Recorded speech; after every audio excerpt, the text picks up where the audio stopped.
해피 뉴 이어. 반갑습니다. 정말 작년에 한번 오고 1년 만에 온 것 같습니다. 우리 사랑하는 부학 통역자님들 반갑습니다. 예, 오늘 말씀의 제목은 열두를 택하신 예수님입니다. 요절 말씀 누가복음 6장 12절 13절 같이 한번 읽어볼까요? 6장 12절 13절입니다. 시작. 이때 예수께서 기도하시러 산으로 가사 밤이 새도록 하나님께 기도하시고 밝음에 그 제자를 부르사 그 중에서 12를 택하여 사도라 청하셨으니. 잠시 기도합시다. 은혜로우신 아버지 하나님, 마땅히 심판받을 저희들을 사랑하시되 독생자 예수님을 대신 죄값을 치르고서 우리를 구원하신 하나님의 놀라우신 사랑을 생각할 때마다 감사와 찬양을 돌려드립니다. 저희가 날마다 이 은혜의 깊이, 사랑의 깊이를 더 알게 하시고 이 하나님의 사랑을 소유한 저희들이 되게 해 주십시오. 새해를 맞이해서 우리 사랑하는 귀한 부각 통역자님들과 함께 누가복음 6장 말씀 생각하는 은혜와 특권을 주신 것을 감사합니다. 이 시간에 성령 하나님께서 우리와 함께 하시고 우리에게 은혜 주시고 말씀을 깨닫게 하시고 영접하게 도와주십시오. 우리 주 예수님의 이름으로 기도합니다. 아멘.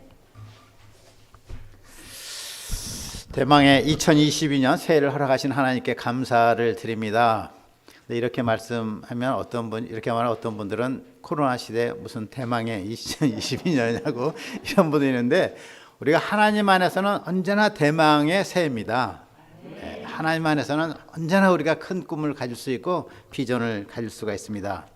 사랑하는 우리 정말 동역자님들 한 분 한 분들 심령과 가정과 직장과 사역에 올해 하나님의 크신 은혜가 함께하기를 간절히 축원합니다. 누가복음 6장 말씀 우리가 좀 잘 아는 말씀이에요. 그래서 조금 신선도가 떨어지는 감이 있지만 이것도 우리 마음이 새로우면 말씀이 새롭습니다. 우리 마음이 신선하면 하나님의 말씀이 항상 신선하게 우리에게 들어옵니다. 성령께서 우리의 마음을 새롭게 해주셔가지고 오늘 말씀을 받고 새해 방향에 도움을 얻기를 기도합니다. 자, 본문을 보면 이제 두 가지 사건을 말씀하고 있는데 이 두 가지 사건이 별로 관계가 없는 것 같아요. 그런데 사실 앞의 사건이 뒤의 사건의 배경이 되는 차원에서 서로 연결이 되고 있죠.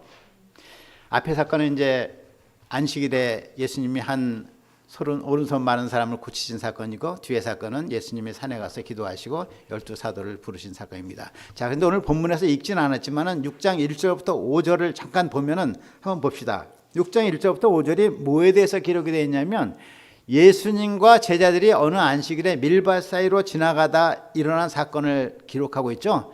그때 제자들이 밀 이삭을 좀 잘라서 먹었습니다. 우리가 아다시피 예수님은 사명인의 삶을 살기 위해서 굉장히 불안정한 삶을 사셨어요. 머리 둘 곳 없이 사시는 그러한 삶을 사셨는데, 예수님의 제자들도 이런 예수님을 따라서 살다 보니까 어땠어요? 그 삶이 아주 불안정하였습니다. 식사도 제대로 못하고 몇 끼씩 건너뛴 적이 많이 있었습니다. 이런 그들에게 생미라이를 하더라도 마치 진수성찬같이 맛이 있었습니다.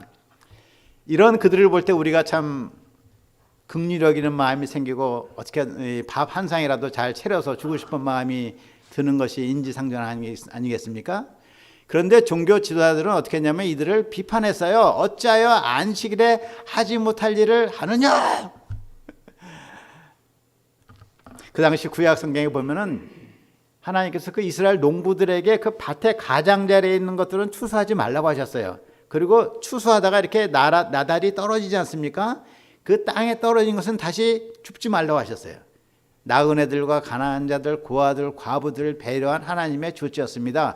그래서 제자들이 남의 밭을 가서 가장자리에 있는 그 밀삭을 따먹은 것 자체는 아무 문제가 없어요. 문제는 뭐냐면 종교 지도자들이 보기에 그들이 일을 했다는 것입니다.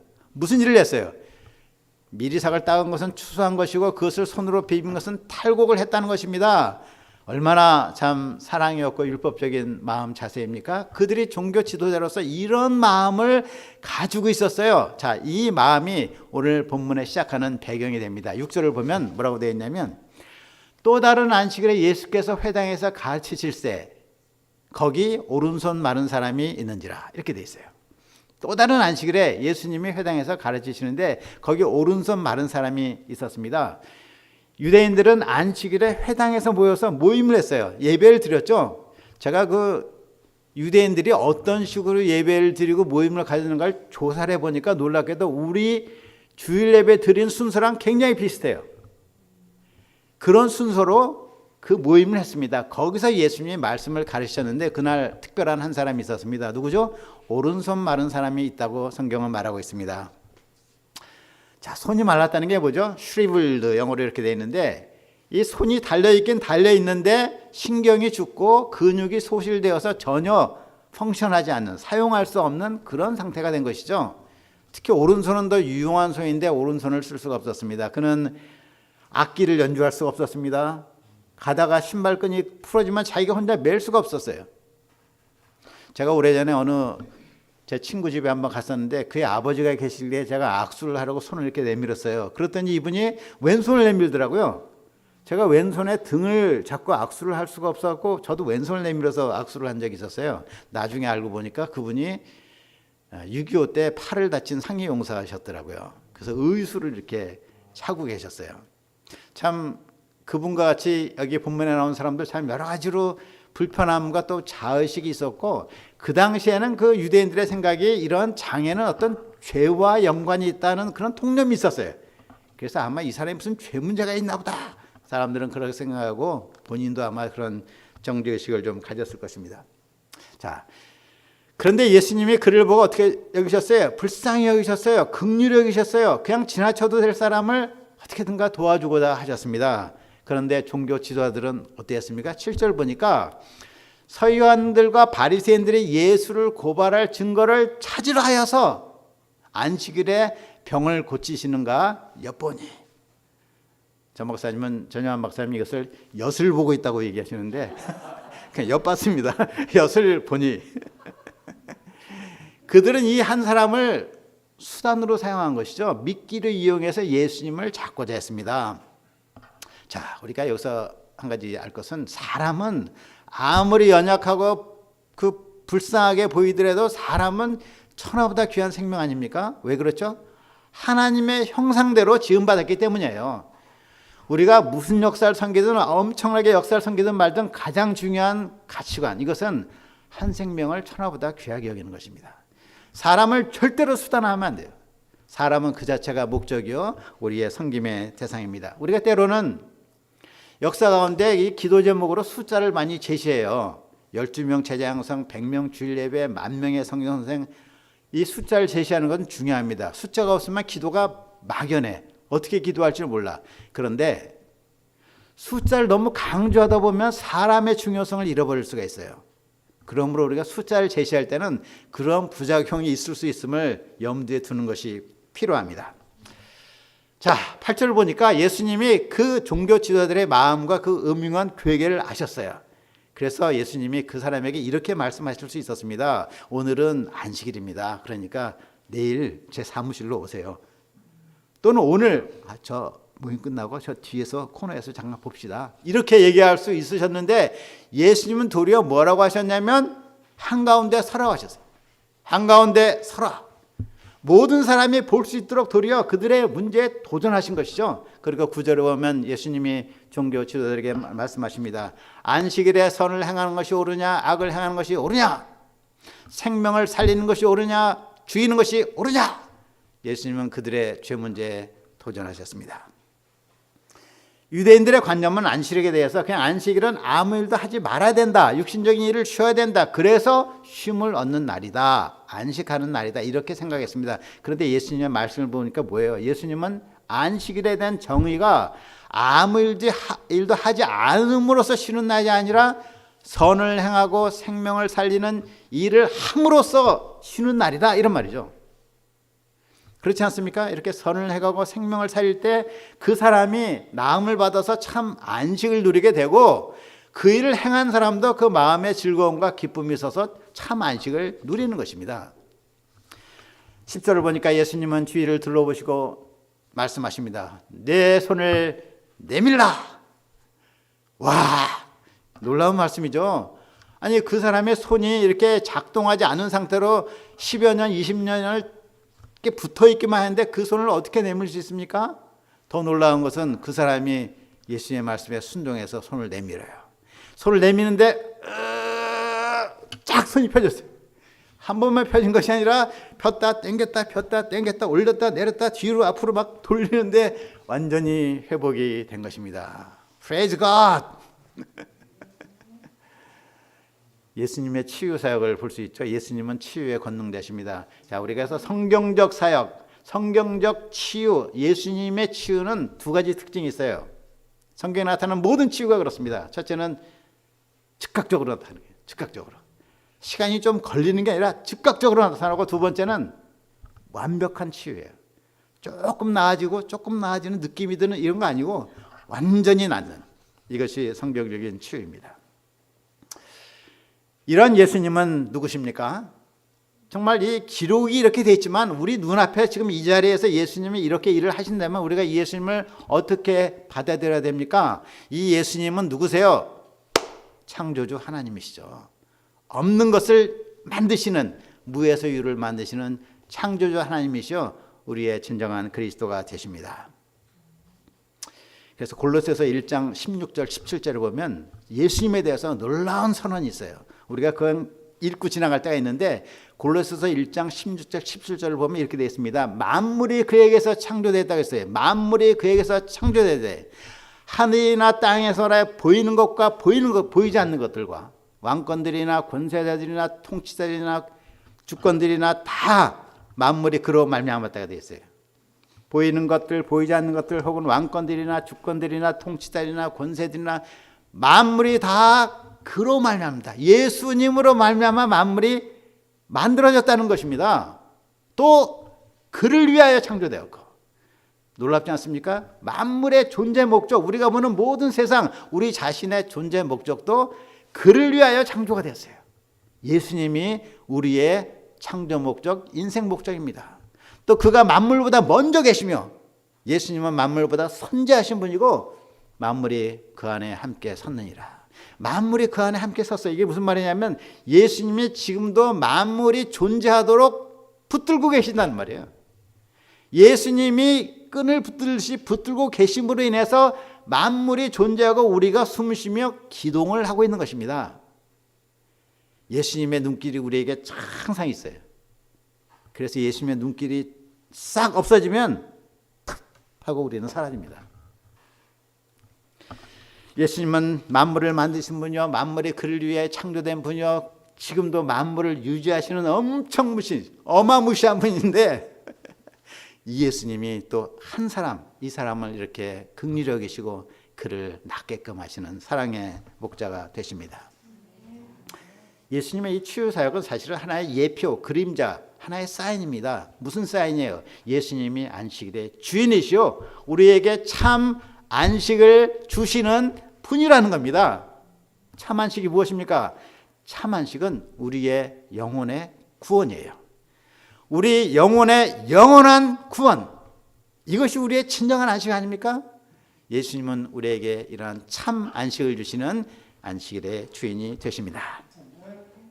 자, 종교 지도자들은 이 치유를 보고서 기뻐해야 되겠죠. 양들의 목자로서 야, 우리 양이 잘 됐다, 이렇게 해야 되는데, 도리어 그들은 어떻게 했습니까? 11절 보니까 그들은 노기가 가득하여 예수를 어찌할까 하고 서로 의논했다가 돼 있어요. 예수님을 죽이고자, 처치하고자 분노했습니다. 그들은 고정관념이 있었어요. 이런 그 안식일 율법들은 사실은 그들의 선조들이 유대 공동체를 보호하기 위해서, 이방 문화, 세속 문화, 헬라 문화로부터 보호하기 위해서 여러 가지 세칙을 만든 것이거든요. 그 세칙의 정신을 알아야 되는데 그 세칙에만 매여서 영적인 소경이 되어버렸습니다. 그들의 마음에 사랑이 없고 목자의 심정이 없고 그저 그 율법 자체에 어떤 속해져 버렸습니다.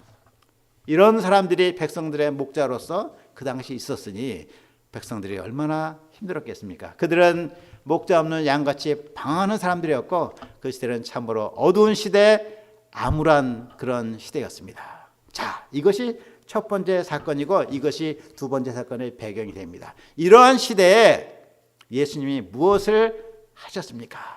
12절입니다. 이때 예수께서 기도하시러 산으로 가서 밤이 새도록 하나님께 기도하시고, 이때 예수님께서 산으로 가셨습니다. 기도하시러 가셨습니다. 밤이 새도록 하나님께 기도하셨습니다. 예수님은 실상 늘 기도하시는 분이셨죠. 우리가 아다시피 예수님이 공생애를 시작하실 때 세례요한에게 세례를 받으셨습니다. 그러면서 기도하셨다고 되어 있어요. 기도하실 때 성령이 하늘에서 비둘기 같이 쫙 예수님의 강림이 하셨습니다.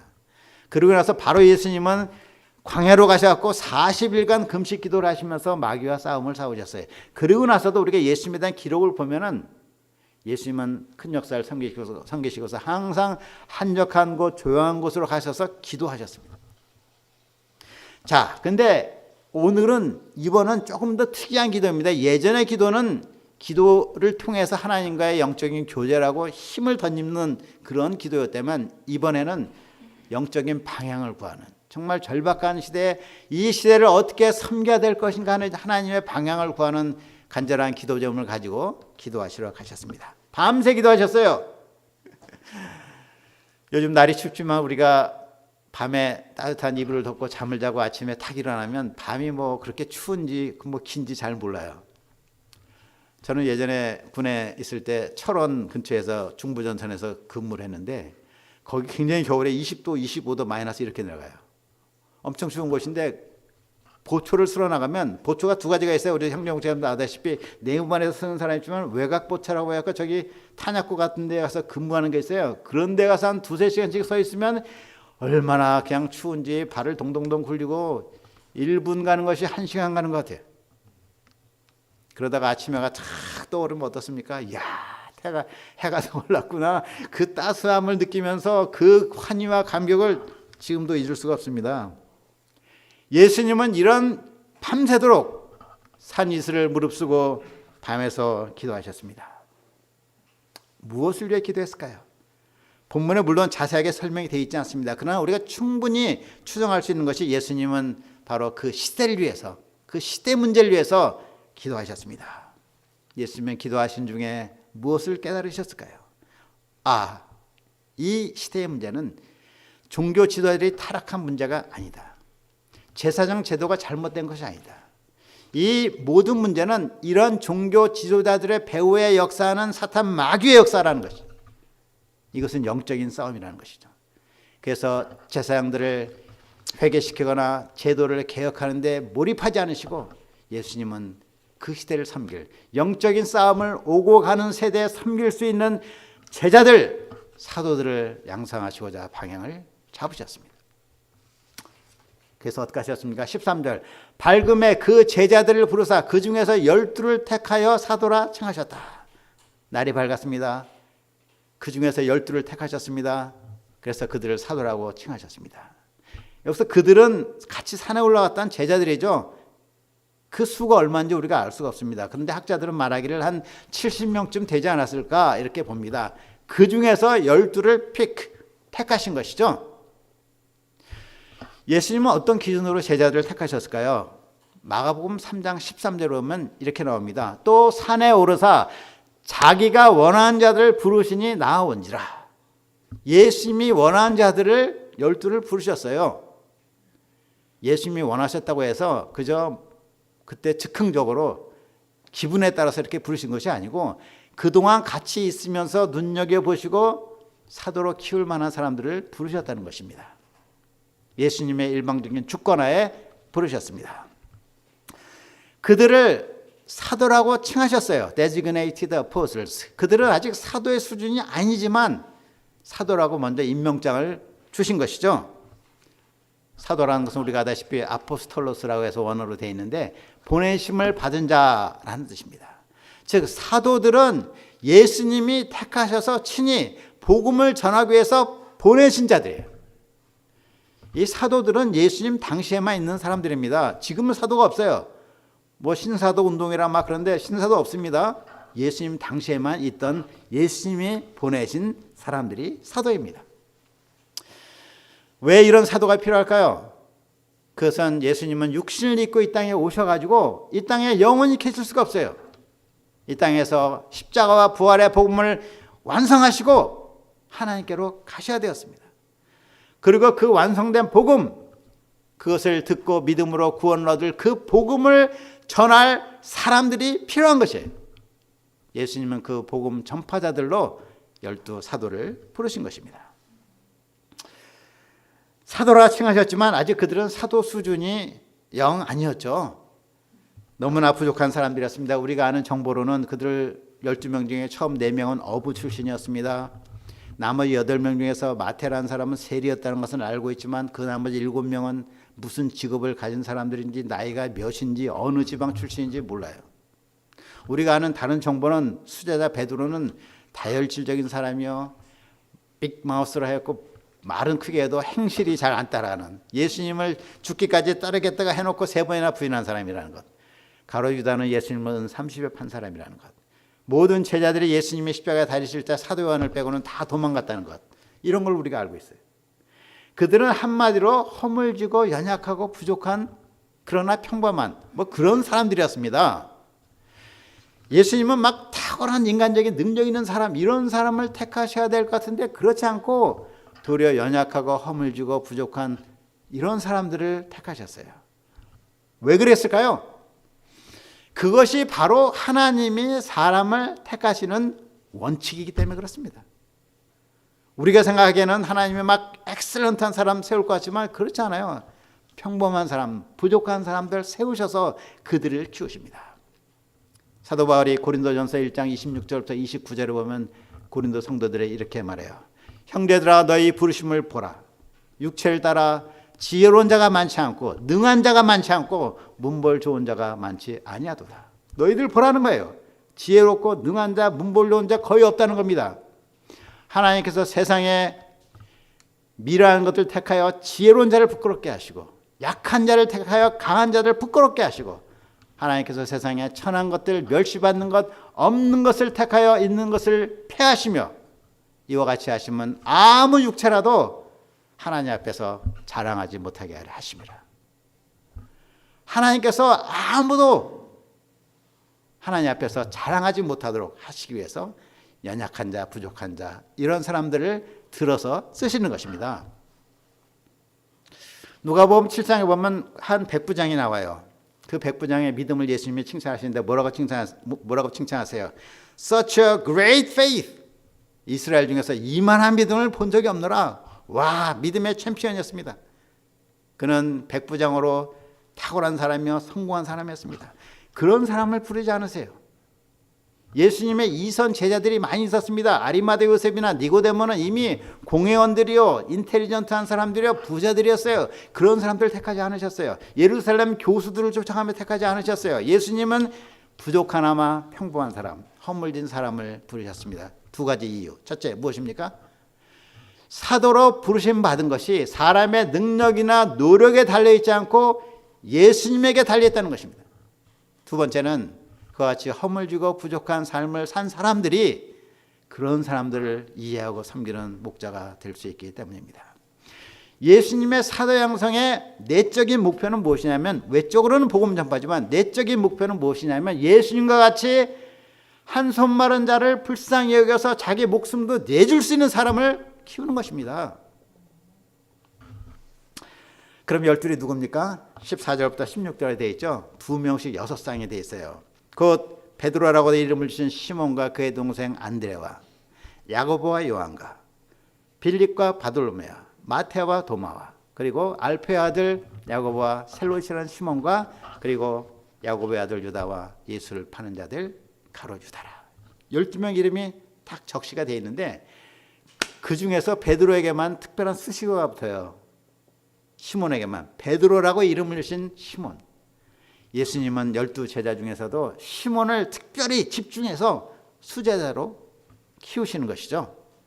또 우리가 아다시피 베드로 다음에 누구예요? 야고보와 요한을 그 다음 수제자로 키우십니다. 예수님의 제자 양성, 사도 양성에 어떤 원칙이 있어요. 70 제자 중에 12명, 12 중에 3명, 3명 중에 1명을 집중적으로 키우시는, 이것이 예수님의 지혜입니다. 자, 12 제자의 특징은 무엇입니까? 첫째는 그들은 허물지지만 평범한 사람들이었습니다. 평범하지만 또 성실한 사람들이죠. 자기 일에 열심히 일하던 사람들이었습니다. 두 번째는 예수님의 부름을 받았을 때 결단하고 예수님을 따른 사람들, 셋째는 예수님을 기꺼이 배우고자 했던 사람들, 마지막으로 네 번째는 무엇입니까? 그들은 각계각층의 사람들이지만 종교 지도자 출신은 없다는 것입니다. 이것을 한마디로 말하면 어떤 사람들이냐면 티처블한 사람들, 가르칠 만한 사람들, 새 부대와 같은 복음을 받아들이기 쉬운 마음이 열린 사람들, 새 포도주를 담을 새 부대와 같은 사람들이었다, 이렇게 말할 수가 있습니다. 자, 왜 12명만 뽑으셨을까요? 12이 넘어가면 예수님이 인격적인 관계성을 맺고 돕기가 어려우시겠죠. 무엇보다 12은 12지파를 상징하고 12지파는 온 세상을 상징합니다. 예수님은 12사도를 도우시되 그들을 통해서 온 세상을 섬기는 비전 가운데 그들을 도우신 것입니다. 자, 그러면 예수님의 이 사도 양성 방법이 무엇일까요? 우리는 사도 양성, 정병 양성, 탁월한 제자 양성하다 이런 걸 생각하면 군대 훈련 같은 걸 생각하거나 아니면 기업체 MBA 과정 뭐 이런 걸 생각해요. 그래서 아주 능력 있는 사람들 길러다가 어떤 프로그램을 쫙 돌리고 코스를 돌려가지고 그걸 마치면 수료증을 주고 마치고 나면 사도다 이렇게 칭하는데, 그렇게 해서 사도가 되는 것이 아니죠. 물론 지식은 필요하지만은 사도가 되는 더 중요한 것은 무엇입니까? 그 사람의 인격과 신앙이에요. 그 사람이 정말 예수님을 닮는 사람이 되는 것이 사도죠. 마가복음 3장 14절 보면 예수님이 제자 양성 방법에 대해서 그렇게 말씀하십니다. 이게 12를 세우셨으니 이는 자기와 함께 있게 하시고 또 보내사 전도도 하며. 예수님이 12를 세우신 목적이면서 동시에 사도 양성의 방법, 그것은 그들을 자기와 함께 있게 하신 거예요. 자기와 항상 같이 시간을 보내고 함께 있도록 하신 것 자체가 목적이요 방법입니다. 이것은 예수님과 항상 함께 있으면서 예수님으로부터 말씀을 배울 뿐만 아니라 예수님의 삶을 배우도록, 예수님의 그 삶, 예수님의 겸손과 온유와 예수님의 기도 생활과 예수님의 희생적인 삶과 예수님의 사람을 대하는 모든 것을 보고 배우도록, 그래서 그 인격의 변화가 오도록 도우신 것입니다. 인격의 변화 없이 지식만 쌓으면 사람이 교만해지죠. 고린도전서 8장 1절에 되어 있죠. 지식은 교만하게 하고 사랑은 덕을 세우느니라. 제가 지식 무용론을 말하는 거 아닙니다. 지식 중요해요. 성경을 잘 알아야 돼요. 그러나 더 중요한 것은 그 지식에 기초한 인격, 사랑, 겸손이 더욱 중요한 것입니다. 우리도 예전에 그런 실수를 한 적이 있었어요. 사람들을, 능력 있는 사람들을 세워가지고 어떤 자부심을 불어넣어주고 특별히 취급하고 너희들은 세상의 주인이다 막 이렇게 해서 키웠는데 그들이 처음에는 잘하는 것 같아요. 막 뭐가 팍 일어나요. 근데 뒤에가 안 좋아요. 하나님은 결코 우리의 인간적인 야심에 기초한, 인간적인 방법에 기초한 것을 축복하지 않으십니다. 우리는 처음부터 예수님의 방법, 성경적인 방법으로 사람을 도와야 되겠습니다. 먼저 우리는 목자로서 예수님을 잘 배워야 돼요. 예수님의 겸손을 잘 배우고 예수님의 희생과 사랑을 잘 배우고, 그 삶이 얼마나 중요합니까? 예수님이, 하나님께서 우리를 부르신 목적은, 우리의 내적 목적은 우리가 맏아들 되신 예수님의 형상을 본받게 하기 위함이라고 되어 있어요. 우리가 잊지 말아야 될 것은 늘 우리가 예수님을 배우는 삶, 이 세상을 떠날 때까지 예수님을 닮아가는 삶이 최고의 방향입니다. 예수님을 배우는 삶을 살고 우리가 돕는 제자들이 예수님을 배우도록, 또 예수님을 배우는 우리를 배우도록, 다른 거 배우는 게 아니라 예수님을 배우는 우리를 배우도록 도와야 될 것입니다. 이렇게 하기 위해서는, 자, 오늘 메시지의 결론이라고 할 수 있는데, 집중이 필요해요. 집중. 여러 사람을 그냥 조금씩 돕는 것이 아니라 소수의 사람들을 집중해서 자기 시간과 정성과 에너지를 투자하는 것이 중요합니다. 우리가 양들을 도울 때, 제자를 도울 때 일주일에 한 번 1대1 해주고 주일 예배 나오는 것으로는 부족하고, 우리가 돕는 사람들을 정말 시간과 마음과 정성을 다해서 집중을 해야 됩니다. 자, 그럼 이제 마지막 질문인데, 그러면 누가 우리의 제자입니까? 누가 우리가 도울 사도 후보들입니까? 우리가 70명이 있어서 그 중에 12명을 택할 입장도 아니잖아요. 12제자가 있지도 않지 않습니까? 있으면 한 명 양이 있거나 두 명 있거나 많으면 세 명 있거나 어떤 경우는 하나도 없잖아요. 누가 우리의 사도 후보들입니까? 그것은 예수님이 우리에게 보내준 사람들입니다. 사도를 뽑는 것은 우리가 뽑는 게 아니라 예수님이 뽑는 것이에요. 예수님이 택하셔서 우리에게 보내준 사람들, 그들이 아무리 부족하고 연약하게 보이더라도 그들을 영접하여서 우리의 마음과 정성과 사랑을 다해서 돕는, 집중하여 돕는 것이 예수님이 원하시는 사도 양성 방향입니다. 그들이 우리의 자녀가 될 수도 있어요. 우리의 이웃이 될 수도 있고 친구가 될 수도 있고 우리가 돕는 양이 될 수 있습니다. 그러나 아무리 부족하게 보여도 제작감이 아닌 것 같아도 그 한 사람을 사랑하고 돕는 것이 중요합니다. 이 코로나 기간은 사실은 굉장히 좋은 기간이에요. 한두 사람을 자주 만나고 집으로 초대하고 센터에서 만나고 아침마다 만나고 집중해서 도울 수 있는, 여러 사람 만나기 어렵잖아요. 한두 사람 집중해서 도울 수 있는 좋은 기회입니다. 하나님께서는 우리의 그러한 한 사람 한 영혼을 사랑하는 마음을 보시고 하나님의 그 미스티리어스한 신비한 방법으로 정말 제자들을 세워나가시고 사도들을 세워나가시는 것이 예수님의 사도 양성입니다. 다른 사람의 예를 제가 잘 모르기 때문에 제 간증을 해야 되겠습니다. 제가 예전에 UBF에 처음 나왔을 때, 오래전 일이죠. 제가 어디 출신이냐면 제가 요 기름동 출신입니다. 원래 제가 그 근처에 태어났어요. 기름동에서 태어나가지고 저희 모친이 다니는 교회가 기름역 옆에 있는 그 평화교회라고 지금도 있어요. 그 소방서 옆에 평화교회 다니셨고 저희 어머님이 원래 권사님이신데 90이 넘으셨어요. 저를 낳기 전부터 그 교회를 다니셨는데 저도 이제 군에 가서 예수님을 만나고 나서 그 교회를 다녔습니다. 그러다가 UBF로 오게 됐는데 UBF 왔을 때 그 교회에서 저를 형이라고 부르면서 쫓아다니던 후배가 있었어요. 그 후배가 그 종로센터에 나와서 저랑 말씀 공부를 이제 제가 초청해서 하게 됐습니다. 근데 그 형제는 고등학교를 나오고서 무슨 공업사 같은 데서 환풍기를 만드는 일을 했어요. 그래서 그 형제가 계속 나오다 보니까 자기는 여기 대학생 성경을 읽으니까 자기가 올 자리가 아닌 것 같은 느낌을 가졌나 봐요. 그래서 그러지 말라고 계속 잘 도왔는데 오래 있지 못했는데 그가 공부하는 동안에 그의 동생을 또 데리고 나왔어요. 그 동생이 대학생도 아니고 고등학교 3학년이야. 고등학교 3학년을 또 데리고 와서 제가 그 형과 동생을 같이 도왔는데 형은 이제 나중에 떠났는데 동생이 남았어요. 고등학교 3학년 동생이 남아서 대학을 가고 자라가지고 그 형제가 많은 친구들 데려왔어요.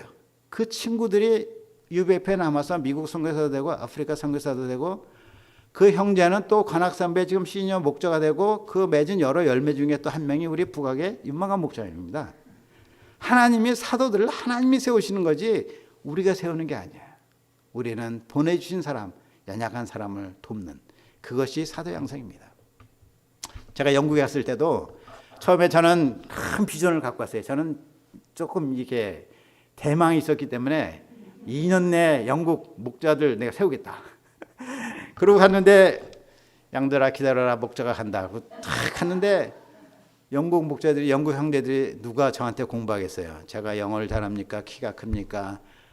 아무도 얼마나 영국 사람들이 그 자존심이 강한지 몰라요. 2년 동안에 1대1을 한 번도 못했습니다. 한 명도 양을 얻지 못했어요.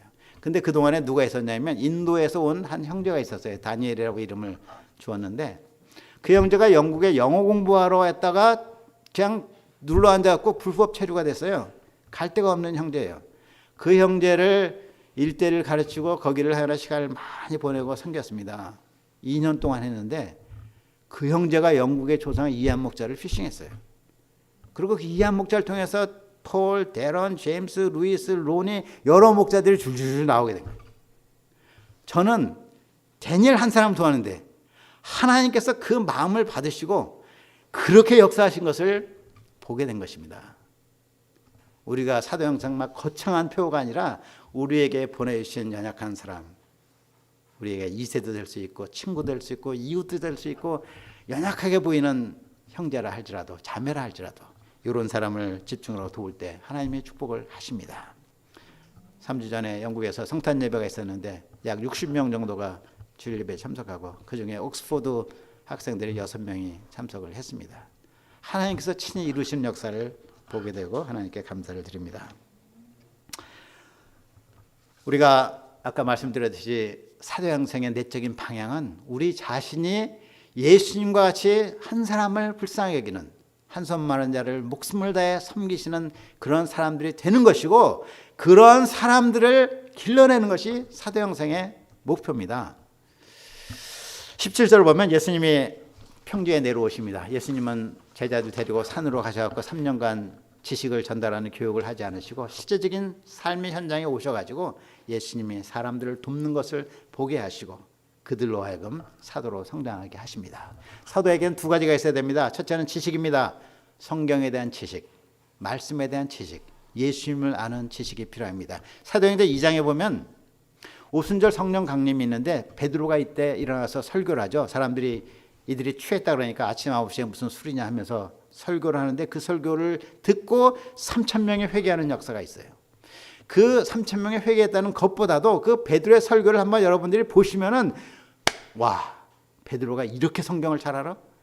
이스라엘의 역사를 꿰뚫면서 성경을 강론하는데 정말 놀라운 지식입니다. 어부 출신 베드로가 어떻게 이렇게 했을까? 그것은 예수님과 함께 하면서 그 지식, 말씀을 배운 것입니다. 그것이 잠재해 있다가 성령의 충만을 받았을 때 그것이 왕성한 생명력 있는 지식으로 살아나면서 지식으로 사람들을 설교할 수가 있었습니다. 두 번째 중요한 것은 예수님의 인격을 담고 예수님의 믿음을 배우는 것입니다. 믿음이 능력입니다. 하나님의 나라는 말에 있지 않고 능력에 있죠. 예수님을 잘 아는 지식과 또 예수님을 믿는 믿음에 기초한 능력이 있는 하나님의 종이 되는 것이 필요합니다. 결론적으로 예수님이 이 시대에 다시 오시면 무슨 일을 할까 생각해 봅니다. 예수님은 지금도 기도하시고 12 사도를 택하시고 그들을 집중적으로 섬기실 것입니다. 우리가 이 시대에 무엇을 해야 되겠습니까? 우리에게 보내주신 연약하게 보이는 한 사람을 정말 마음을 다해서 섬기고 함께 더불어서 예수님을 배워나가는 그런 사도행전의 역사를 저희가 섬길 수 있기를 간절히 기도합니다. 자, 기도합시다. 하나님 아버지, 오늘 귀한 말씀을 통해서 우리에게 영적 방향을 주신 것을 감사합니다. 예수님께서 선한 목자로서 한 손 마른 자를 위해서 자기 목숨을 내기까지 위험을 무릅쓰고 섬기신 것을 배워서 감사합니다. 우리가 예수님 배우게 도와주시고 예수님께서 우리에게 보내주신 한두 사람을 집중하여 섬기는 가운데 사도행전에 승리하는 올 한 해가 되도록 축복하여 주옵소서. 감사하고 예수님의 이름으로 기도하였습니다. 아멘.